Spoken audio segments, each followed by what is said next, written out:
जुठे मेरो छोरीलाई आइन्दा फर्केर मात्र हेरिस् भने तैँले कोरी खाल्छस्। ओइ जुठे यहाँ आइज। तैँले कहिले 500 रुपियाँ पैसा देखेको थिइस्? यो पैसा लिएर भोलि बिहानै गाउँ छोडेर जा। दायाँ बायाँ गरिस् भने तँलाई मैले जानेको छु।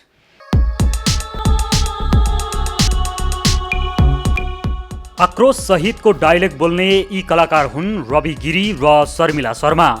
मनको बाँध चलचित्रबाट अभिनयमा होमिएका रवि 38 वर्षदेखि कला क्षेत्रमा निरन्तर सक्रिय छन्। यता शर्मिला विगत 25 वर्षदेखि सिरियल अभिनयमा लगातार लागि परेकी छिन्। यी दुईले अभिनय गरेको सामाजिक टेलिश्रृङ्खला जुठे यति बेला चर्चामा छ।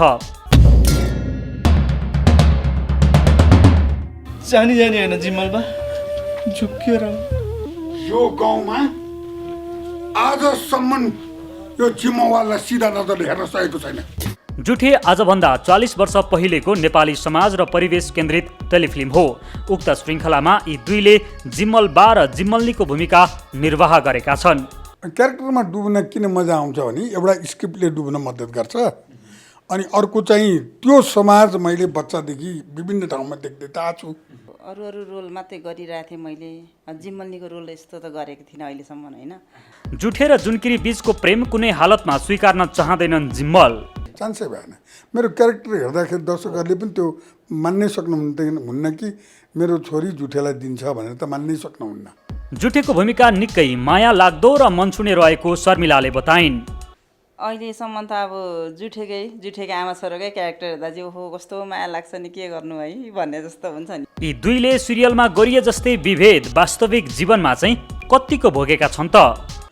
मैले मेरो घरमा पनि पाएको छु। घरमै? जब म सानो थिएँ। घरभित्र त आइन्थ्यो, तर पूजा कोठासम्म चाहिँ पूजा कोठामा चाहिँ लाँदैन थियौँ हामी। अधिकांश फिल्म र टेलिफिल्ममा रविले नेगेटिभ रोल निभाएका छन्। त्यसको प्रभाव यतिसम्म पर्न गयो कि अविरल बग्दछ इन्द्रावती सिरियलमा उनले गरेको रोललाई आम दर्शकले साँच्चीकै ठानेर जहाँ भेट्यो त्यहीँ रवि गिरीलाई मार्नेसम्मको योजना बुने। तर त्यो बेलामा चाहिँ मलाई सिरियल सिद्धिएपछि पब्लिकहरूले मलाई जहाँ भेट्यो त्यहीँ मारिदिने भन्नुभएको थियो। मार्ने हँसियाले पाए हँसियाले, ढुङ्गाले पाए ढुङ्गाले, बन्चरोले पाए बन्चरो, जे भेट्छ। जातीय छुवाछुत र विभेदको विषयमा निर्माण गरिएको जुठेलाई बल्छी र राजु मास्टरले लेखन तथा निर्देशन गर्ने गर्छन्। उनीहरूले एक्स्ट्रा अर्डिनरी काम गरिरहेछन्। एक्स्ट्रा अर्डिनरी काम कसरी भयो त भन्दाखेरि उनीहरू आफ्नो पात्रता पनि निभाइरहेछन् र पुरा फिल्म सुटिङ गाइड पनि डिरेक्सन पनि गरिरहेछन्। प्रस्तुत छ जुठे सिरियलका उनै जिम्मल र जिम्मल्नीसँग गरिएको यो विशेष कुराकानी। ढोगे जिम्मल फेरि यो किन मुन्ट्यो? खुर्पा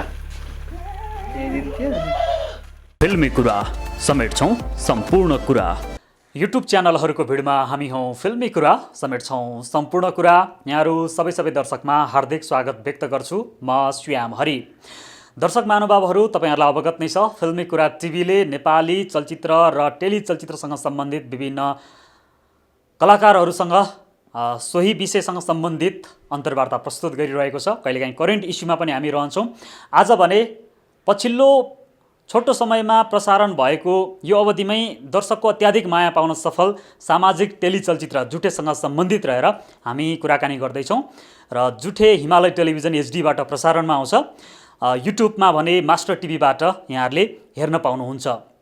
र जुठे आजभन्दा 40-50 वर्ष अगाडिको एउटा सामाजिक परिवेश जहाँ यो सामाजिक विषय भन्नसाथ त्यो बखतको समय छुवाछुतका कुरा, असमानताका कुरा, वर्गीय विभेदका कुरा यावत कुराहरू यो टेलिचलचित्रले देखाउन खोजेको छ र यसमा अभिनय गरेर आम दर्शकको मन जितिरहनु भएको छ। त्यसो त उहाँहरूलाई प्रस्तुत गर्दै गर्दा जो अग्रज कलाकार हुनुहुन्छ, लामो समय फिल्ममा आबद्ध रहनुभयो, टेलिफिल्ममा आबद्ध रहनुभयो, अहिले पनि उत्तिकै सक्रिय ढङ्गले लागि नै रहनु भएको छ।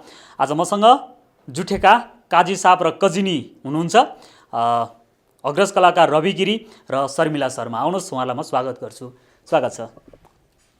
धन्यवाद। स्वागत छ दिललाई पनि। दाइ, अब लामो समय तपाईँ नेपाली फिल्म अनि टेलिफिल्ममा आबद्ध रहनुभयो। बाल कलाकारबाट स्टार्ट भएको यहाँको यात्रा अहिले पनि उत्तिकै जुझारु रूपले अगाडि बढिरहेको छ। जुठेमा यहाँले निभाएको भूमिकाबाटै अगाडि बढौँ होला। तपाईँलाई बढी खलपात्रमा देखिने र त्यसमा पनि त्यो काजी अलिकति रिसाहा, हरेक गाउँको एउटा विषय अनुसार मिलाउने भूमिकामा उहिने हुन्छ। कहिलेकाहीँ त्यहाँ 2 नम्बरी मेलमिलाप पनि त्यहाँ देखिन्छ काजीको, होइन? जुठेलाई लिएर, आफ्नो क्यारेक्टर लिएर आम दर्शकले प्रत्यक्ष तपाईँलाई सोसियल मिडिया थ्रु अहिले केही त्यस्ता रेस्पोन्स गरेका छन्? हेर्ने दर्शकले त अधिकांशले मास्टर टिभीमा राम्रो भनेरै लेखेको मैले पाएको छु।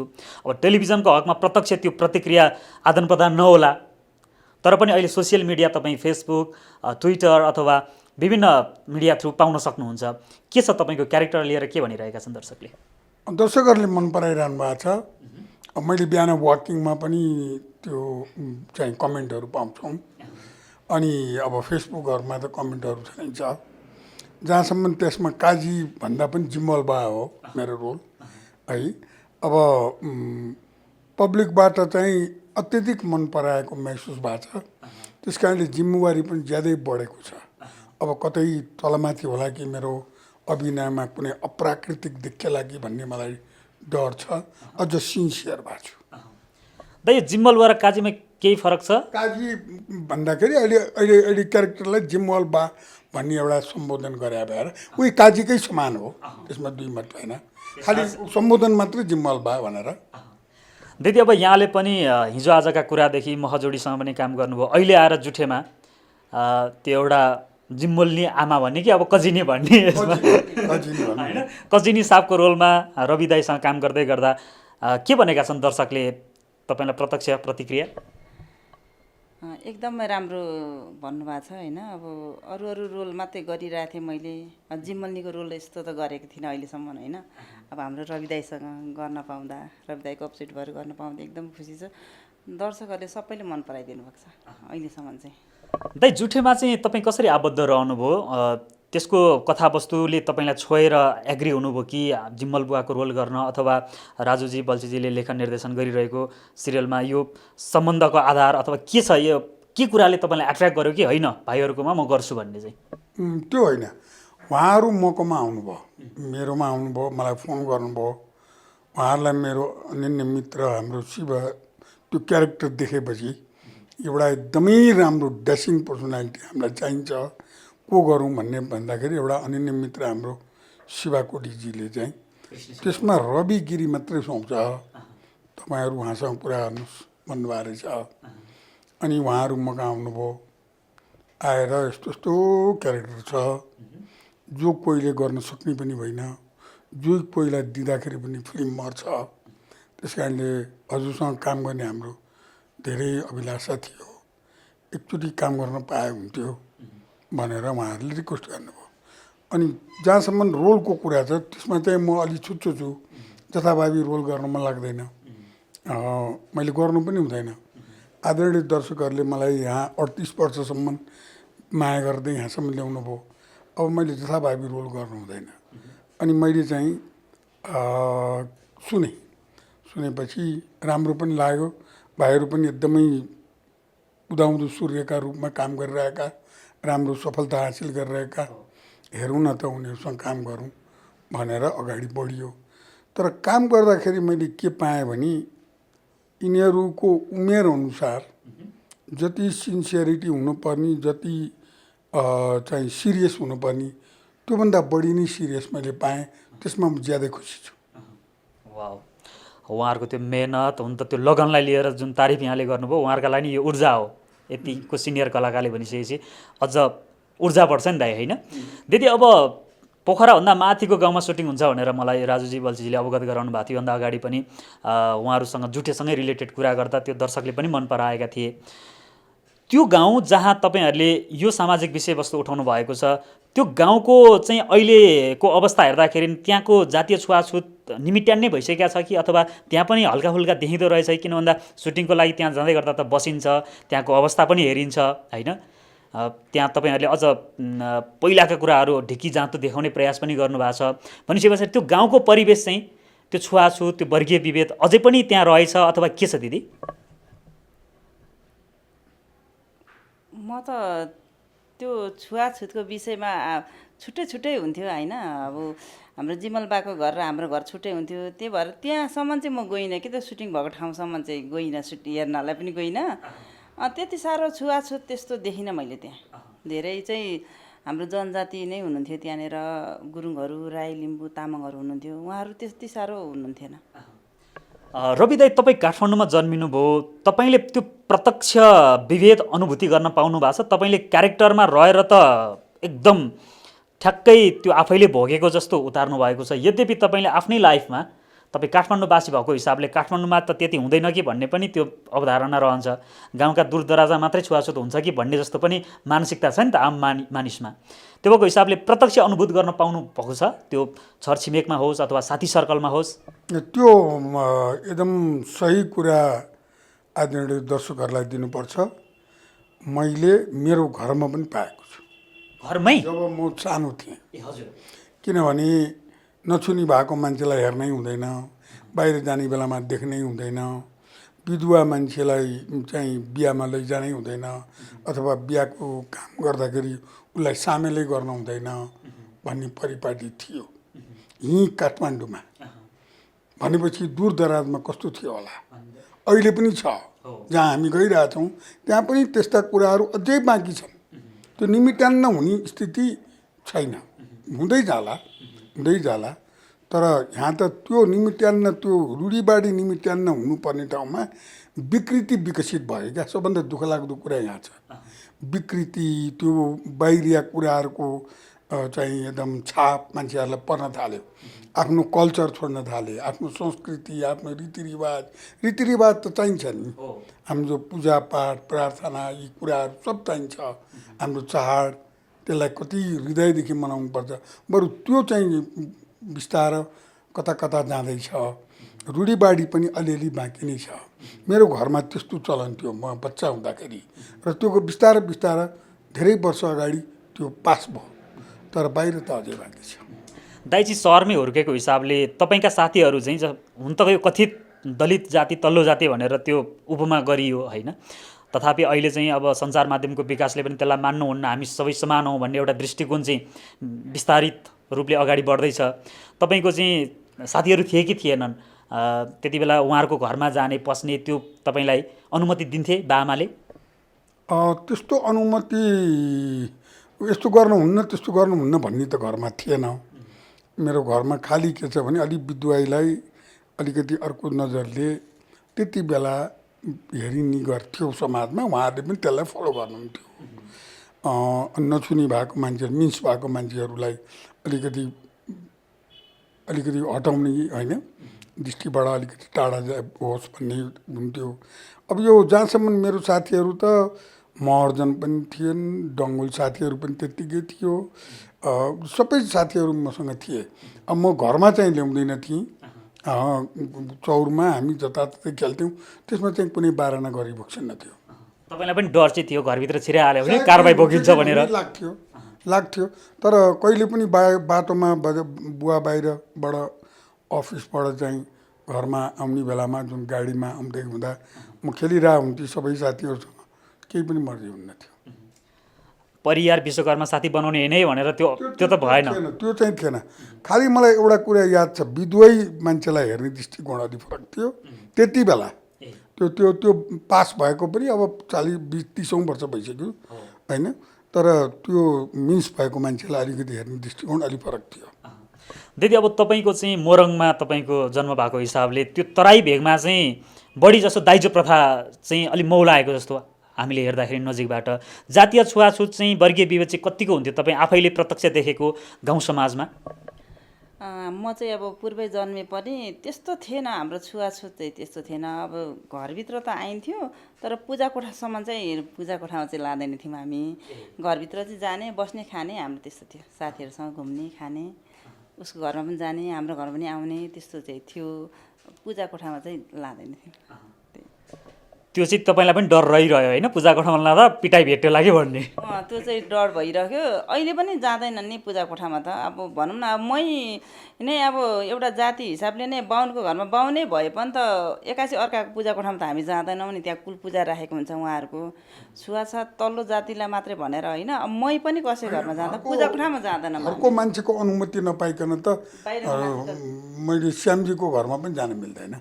त्यो जाउँ न पूजा कोठामा दर्शन गरौँ हजुर भन् नभनिकन हामीले जाँदैन। त्यो चाहिँ प्रचलन सिस्टम पनि हो भनौँ। सिस्टम त्यो राम्रो कुरा हो। त्यो राम्रो कुरा कसैको पनि पूजा कोठामा भान्सामा अनुमति नभइकन जानु हुँदैन। त्यो रूढिवाडी अन्तर्गत परेन।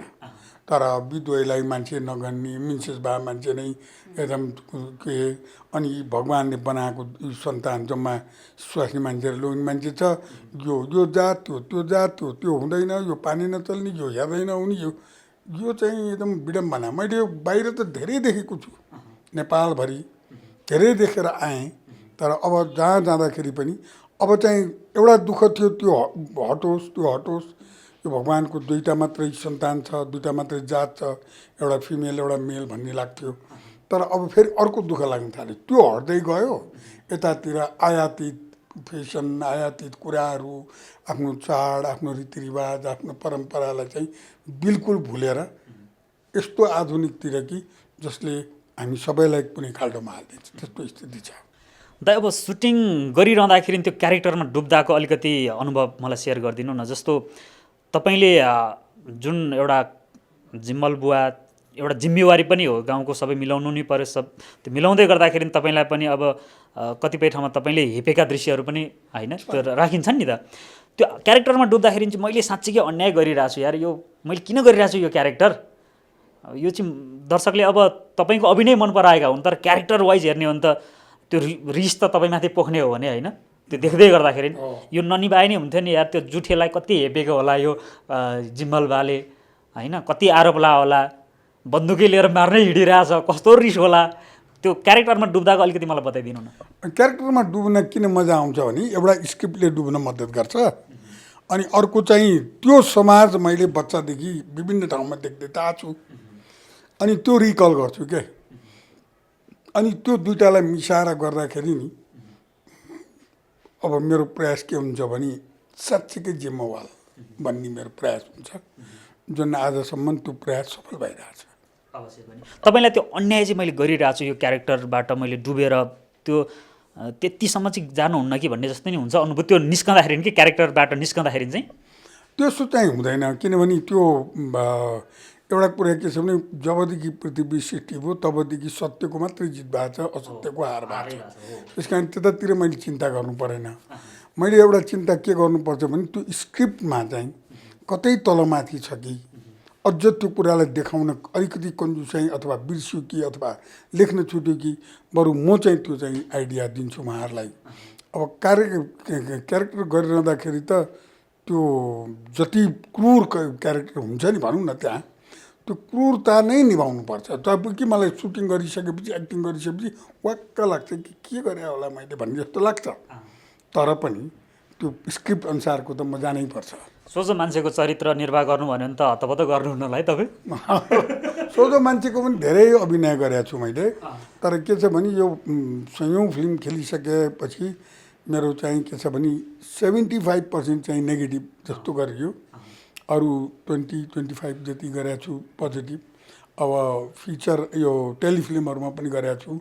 तर के छ भने त्यसको जति चाहिँ चर्चा हुनुपर्ने हो त्योभन्दा बढी चर्चा चाहिँ नेगेटिभको भइरहन्छ क्या।